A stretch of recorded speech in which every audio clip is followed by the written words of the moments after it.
Hi everyone, it is Atia. Welcome back to my channel, Booking It with Atia. And today we are going to get into all the books that I was sent during the month of October. We have 24 goodies here that I'm excited to talk about and share with you. And in a strange turn of events, I've actually pre-organized it by publisher, so this should be a little bit more organized in the past couple months. But before we get started, make sure you check out my bonfire and my Etsy shop to get yourself some nice cozy merch for this season, as well as some bookmarks. All of it just goes and helps me try to support and sustain myself as I am navigating the reality of being chronically ill in America. Fun. All right, let's dive right in, starting with this huge stack of picture books from Simon Kids. So thank you to Simon Kids. Big shout out to them. And the first one we have is Candy Corn by Jonathan Fensky. And I think this is like someone wants candy corn for Christmas, I think, or something. I don't know. I just realized this doesn't have a dust jacket. Like this is just like the naked book. But it says candy corn are not Christmas treats. So I'm guessing the Halloween treats and the Christmas treats are beefing in this book. I don't know. So there's that. And then we have one that I'm super excited about, and that is This Moment is Special, a Dia de Muertos story by Jonathan Parra. I also just love the artwork in this one. Next up, if you couldn't tell, this was like a Halloween seasonal box that they sent me. Then we have It's Almost Time for Halloween by Maisha Oso, illustrated by Tom Knight. Also super cute. I absolutely love this one. And it is Glitter Kitty. And it is like, this is textured with glitter. So is the cover. And so are like pages inside as well. And this is by William Sparkle Joyce. Then we have Happy Halloween by Keith Baker. I don't actually know what this is about. Oh, this is so cute. So yeah, it says, a witch, a ghost, a goblin so green. Who will you be for Halloween? Adorable. Then we have another one that I'm super excited about, and that is Carla and the Tin Can Cake Party by Carla Hall. Illustrations by Sharice Harris. Another one where the artwork is just so gorgeous and beautiful. Wait a minute, I know this lady. Is this the lady from the Food Network? Hold up. Yeah, she's from Top Chef. Carla and the Christmas Cornbread. That's her other picture book. I did not know that that was that lady. Like, she's always on those like seasonal and really big baking competitions. Then we have Click Clack Moo Cows That Type by Doreen Cronin, pictures by Betsy Lewin. Another one that's just like super cute. Also apparently is a series. There's more Click Clack Moo. There's a lot happening. And there's a sticker sheet that came with it. I think it's still in here. Or I took it out. I don't know. But yeah, it's cows typing on a typewriter, which is just like so fun to me. Then we have Dinky the Dinosaur. Oh, by Maggie Edkins Willis, creator of Little Ghost Makes a Friend. Next up, this year, A Witch. Hi, Jackie. By Zoe Abbott. This is about a little girl who is deciding that this year for Halloween she's going to be a witch. I've already kind of flipped through it. Then for those of us who are of a certain age, Chicka Chicka Trick or Treat. In the same series as Chicka Chicka Boom Boom, which apparently I did not know was a series. There's more than one of them. And this is by Julian Chung. And the last picture book from Simon Kids is I Am Not Happy. Words by Carolyn L. Perry. Pictures by Sydney Hansen. And this is about, I don't even know what animal this is, but it looks like it's perpetually smiling. But he's like, I'm not happy.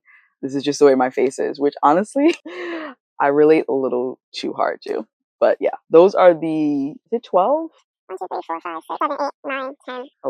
11 picture books from Simon Kids. So big shout out and thank you to them. Moving right along, we have 2 books from Berkeley Romance. The first one being The Marriage Narrative by Claire Kahn. A love just for show grows into something more in this swoon-worthy romance.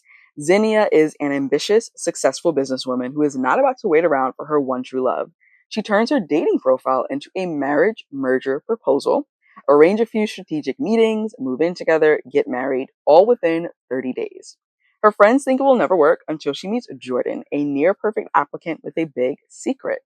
Jordan's family has spent the last decade starring in a massively popular reality TV show about their lives. He has finally agreed to join the cast, but production wants him to marry an actress, his ex, and a romantic storyline to boost viewership. Convinced Zinnia is perfect for the role instead, Jordan proposes a mutually beneficial marriage agreement. She gets her business partner husband, and he gets to help his family on his own terms. Together, they face strict schedules, wild plot twists, and behind the scene hostilities, all while acting like besotted newlyweds. An intense performance that evolves into a relationship they never expected. As the line between reality and TV show blurs, Zinnia and Jordan must choose between a clean contract or a beautifully messy love story. I'm so excited for this. Also, I love this cover. It's like absolutely gorgeous. I love just like the colors that were used.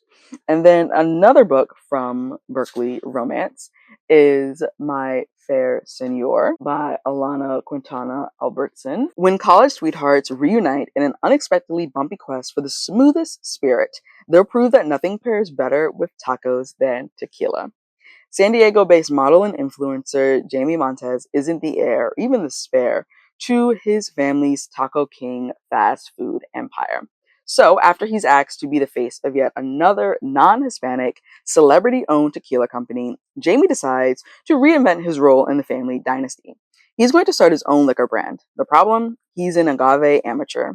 He needs help if he expects to ever master mezcal, and he has a perfect teacher in mind. Alma Garcia is a toast of Tiburon. Having studied all things mezcal, Alma used her extensive knowledge as a certified tequiladora to open the hottest tequila bar in Marin County.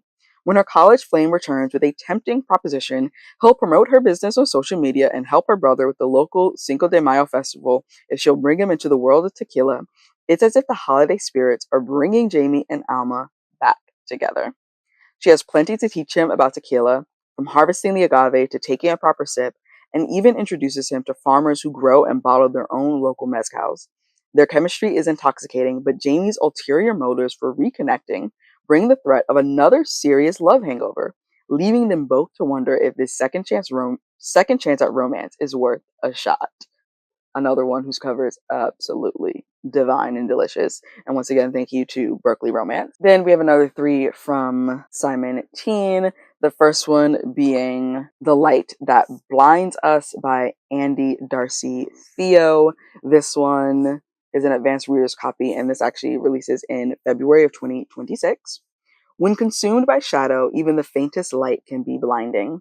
After a childhood haunted by disturbing hallucinations of the Shadow Man, Alexis Michael's only comfort is the blue amulet he's had since before he can remember.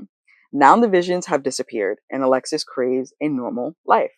But when a trip to Stonehenge unites him with three other teens who are carrying similar gems, they are plunged into a hidden world of power-wielding elementals, chosen ones who are destined to save the world from an eternal night. But a dark past plagues Alexis as he and his friends prepare to defeat an adversary more sinister than they could imagine, and a looming secret threatens to corrupt the mission, their lives, and Alexis's mind. Okay. Once again, that's from Simon Teen. Then we have Black History is Your History by Taylor Cassidy, and this is based on the TikTok series Fast Black History.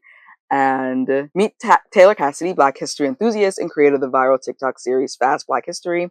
In her debut book, Taylor takes readers on a journey through the Black history she wishes she was taught in school. With sparkling wit and humor and lots of fun pop culture references, she paints a vibrant picture of 12 figures from Black history whose groundbreaking contributions shaped America as we know it today.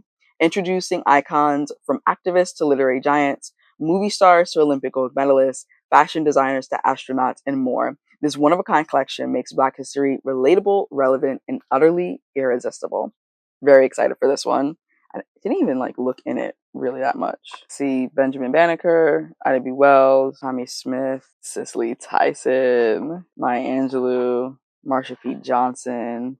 Okay, very nice. Thank you, Simon Teen. Then we have Ramin Abbas Has Major Questions by Ahmad Saber.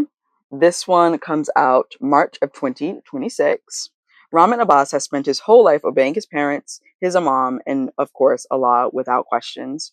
But when he starts crushing on the handsome captain of the soccer team, so many things he's always been sure about become questions. 1. Music is haram.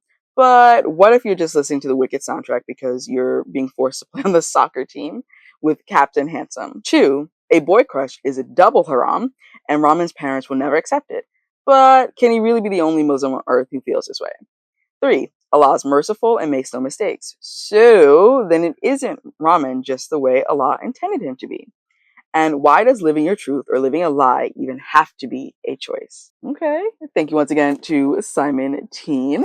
Next up, we have 2 books from Saga Press. The first one being a collection of short stories that goes on sale December 2nd, 2025. And this is We Will Rise Again, speculative stories and essays on protest, resistance, and hope, edited by Karen Lord, Annalee Newitz, and Malka Older. From genre luminaries, esteemed organizers, and exciting new voices in fiction comes an anthology of stories, essays, and interviews that offer transformative visions of the future, fantastical worlds, and inspiration for the social justice movements of tomorrow. This collection champions plausible, progressive social change using the speculative stories of writers from across the world. Exploring topics ranging from disability justice and environmental activism to community care and collective world building, these stories are grounded within a broader socio-political framework using essays and interviews from movement leaders. We Will Rise Again is a guide for imagining a better world. And there's 27 contributors. I see some names like N.K. Jemisin. So I mean, come on, this is going to be good. Malka Older, of course, which I'm excited about. Nisi Shaw. So yeah. Also, this cover is just really cool. And thank you to Saga Press Books. Then we have All That We See or Seem by Ken Liu. Award-winning author Ken Liu's latest is a high-stakes adventure to unravel a virtual reality mystery. Okay, that's like kind of all I want to know, and so I'm just gonna close that. But yeah, I'm looking forward to seeing how Ken Liu does this. Also, the cover is just really cool as well. Thank you to Saga Press Book. Moving on, we have Less is Liberation: Finding Freedom from a Life of Overwhelm by Christine Platt, author of The Afro Minimalist Guide to Living with Less. This is a nonfiction, and again, the subtitle tells you what you need to know. Less is Liberation welcomes those who are tired and weary to embark upon a journey of self-discovery. This is an invitation to understand the interconnectedness of overwhelm and our overall well-being. And thank you to Grand Central Publishing Balance Books for this one. Also, it's just like, this is like meant to be taken out and carried. It doesn't have a dust jacket. It is straight up book just printed on here. Then from Orbit, we have an arc of City of Others by Jared Poon, and this one comes out in January of 2026. Where is the synopsis? Oh, here it is. Dive into the world where magic lies hidden just below the surface in this charming urban fantasy full of workplace found family, queer romance, and supernatural creatures straight out of Southeast Asian lore. In the sunny city of Singapore, the government takes care of everything, even the weird stuff. Benjamin Toh is a middle manager in the Department for Engagement of Unusual Stakeholders, and his job is straightforward. Keep the supernatural inhabitants of Singapore happy and keep them out of sight. Sure, he's overworked and understaffed, but usually people and senior management don't see what they don't want to see. But when an entire housing estate glitches out of existence, Ben has to scramble to stop the rest of the city from disappearing. He may not have the budget or the bandwidth, but he has the best, if highly irregular and supernaturally inclined, team to help him. Together, they'll traverse secret shadow markets and maybe even go to the stars, all so they can just do their goddamn job.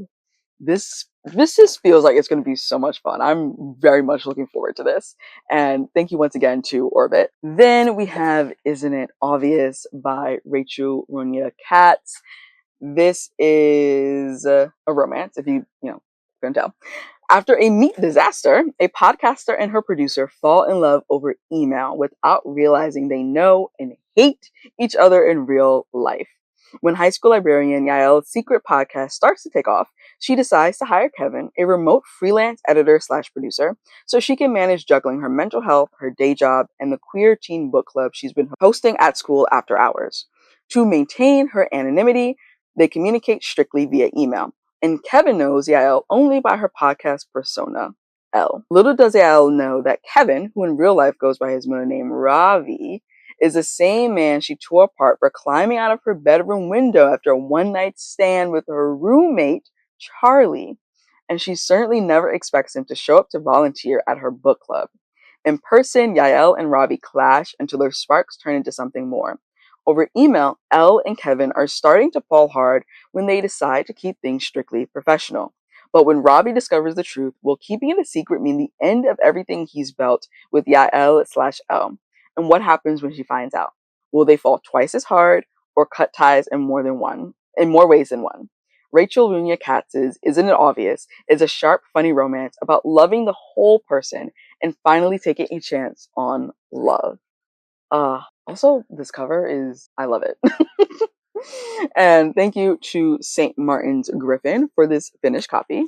Then we have Prodigal Tiger by Samantha Chong. This is a arc and it comes out March of 2026. An action-packed YA contemporary fantasy standalone that brings vibrant Malaysian folklore to life. Prodigal Daughter returns.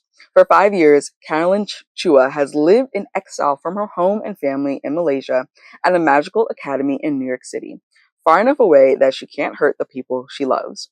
That is until she is abruptly summoned home in an emergency. Her beloved older brother, Aaron, has vanished. Despite her family's desire to keep her close, and the council's explicit instructions to stay out of trouble, stubborn, self-sufficient Caroline is hell-bent on saving her brother with or without anyone's help. But when it turns out that Aaron has been kidnapped by vengeful ghosts with a centuries-old grudge, even Caroline must admit she's in over her head and will need the help of the friends she previously abandoned, including her first love, JJ. Prodigal Tiger is a rich cinematic celebration of Malaysian magic and folklore, as well as an emotional exploration of never quite feeling like your whole self after living in the diaspora. Another one where the cover is absolutely gorgeous. And thank you to Penguin Teen for this art. Then we have a finished copy of Psychopomp and Circumstance by Eden Royce. I actually talk about this in my SFF novella vlog, which you should definitely check out. And this one, Fee St. Margaret is a daughter of the Reconstruction, born to a family of free Black business owners in New Charleston. Coddled to within an inch of her life by a mother who refuses to let her daughter live a life other than the one she dictates, Fee yearns to demonstrate she's capable of more than simply marrying well. When word arrives that her Aunt Cleo, long estranged from the family, has passed away, Fee risks her mother's wrath to step up and accept the role of Pomp, the highly honored duty of planning the funeral service. Traveling alone to the town of Horizon and her aunt's unsettling home, Fee soon discovers that visions and shadows beckon from every reflective surface, and that some secrets transcend the borders of life and death. And thank you to Tor.com Publishing for sending me this finished copy. And last up on this list is a sequel. And it is Blood for the Undying Throne by Sung Il Kim, translated by Anton Her. This is the sequel to Blood of the Old Kings. This cover is stunning, first of all. Second of all, I can't read you the synopsis because, like I said, sequel, but just know that there are dragons, there's multiple POVs, there's like 3 different POVs that we follow. And the first book left off on a cliffhanger. I talk about this in my birthday weekend vlog from February, which I will put in the cards and, do all the things. But yeah, thank you so much to Tor for sending me a finished copy. I'm very excited, and I really hope to get to this during the month of November. So yeah, that is it. All the books that I received during the month of October. Once again, a huge shout out to the publishers for sending me these gifted copies. If you want to learn more about any of them, I highly recommend checking them out. Which one sparked your interest? Which one do you think I should start with? All of my links are down below for my social media, as well as the links to my bonfire and my Etsy shop. If you want to support the channel even further, you can become a Patreon member or a channel member. It's always highly appreciated. And I will see you in another video. Bye! Showing. I ain't living for the moment. I see what's mine. like I'm Pac-Man. I'm Bruce Wayne and Batman. I'm Naruto with a Hanzo. Got a sharp mind like I'm Einstein. Plus I'm copywriting, so it's all mine. Check it for me, I'm